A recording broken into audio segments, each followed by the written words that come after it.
Et souvent aussi, quand un trauma récent et simple ne se résout pas par lui-même, c'est très souvent qu'il est venu appuyer sur un déclencheur de choses d'avant qui étaient un petit peu en sommeil, mais qui finalement étaient en lien avec ce trauma et qu'il est venu révéler. Donc nous, l'important, ça va être d'aller retraiter aussi toutes les choses du passé pour que ce qui s'est réveillé dans le présent puisse trouver une solution.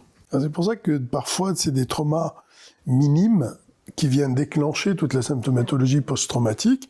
On peut être étonné, mais en fait, parce que cela fait écho. C'est ça, pour ça qu'il y a une très grande variabilité de réaction d'une personne à l'autre face à un même événement. Oui, mais parce que un événement, ça ne veut pas dire grand-chose. Si vous voulez, vous prenez un événement tel que les attentats du Bataclan ou n'importe quelle catastrophe collective, ben vous allez avoir autant de réactions que nombre de personnes différentes.